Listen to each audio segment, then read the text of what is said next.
வணக்கம். நாம் எல்லோரும் சொல்வதுண்டு, லட்சியத்தை நோக்கி பயணித்தால் வெற்றி நிச்சயம் என்று.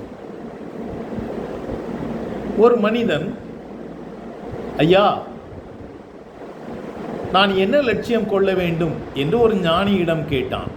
அந்த ஞானி பதில் கூறினார், உனக்கு என்ன லட்சியம் வேண்டுமோ அதை எடுத்துக்கொள் என்று சொன்னார். அவன் உடனே ஒரு லட்சியத்தை எடுத்துக்கொண்டான். பக்கத்து வீட்டுக்கார பால்பாண்டி அண்ணனை பார்க்காமல் நான் சாப்பிட மாட்டேன், மதிய உணவு அருந்த மாட்டேன். என்ன வினோதமான லட்சியம் பாருங்கள். தினசரி அதை கடைபிடித்தான். அந்த லட்சியத்திலே உறுதியாயிருந்தான். தினமும் மதிய வேளையிலே மனைவி உணவருந்த அழைக்கும் பொழுதெல்லாம் பால்பாண்டி அண்ணனை தேடி அலைவான். அவரை பார்த்தவர்தான் பார்த்து விட்டேன் என்ற மகிழ்ச்சியில் வந்து சாப்பிடுவான்.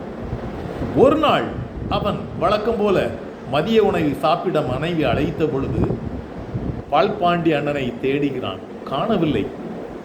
அங்கே இங்கே வருபவரிடமெல்லாம் கேட்கிறான். பால்பாண்டி அண்ணனை பார்த்து, இப்பொழுதுதான் தெருவீதியிலே சென்றார், இப்பொழுதுதான் இந்த கடையிலே உட்கார்ந்து கொண்டிருந்தார் என்று ஒவ்வொருவரும் சொல்ல சொல்ல அங்கங்கே தேடி கடைசியில் ஒரு இடத்தில் கண்டுபிடிக்கின்றான். எங்கே? பால்பாண்டி அண்ணன் தன்னுடைய வயலிலே மண்வெட்டியோடு தோண்டிக் கொண்டிருக்கின்றார். ஆஹா, பார்த்து விட்டேன் என்று மகிழ்ச்சியில் கத்தினான். ஆனால் பால்பாண்டி அண்ணனோ பதறிவிட்டார்.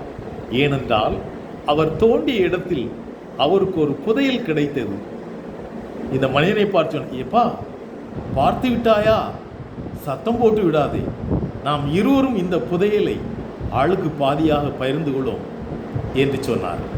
ஒருவேளை இந்த கதை வேடிக்கையாக இருந்தாலும் லட்சியம் என்பது வெற்றியை கொடுக்கும் என்பதற்கு மிகப்பெரிய எடுத்துக்காட்டு. லட்சியத்தோடு வாழுங்கள், லட்சியத்தை அடைய அயராது உழையுங்கள். வெற்றி எனும் கனி உங்கள் கையில். வணக்கம்.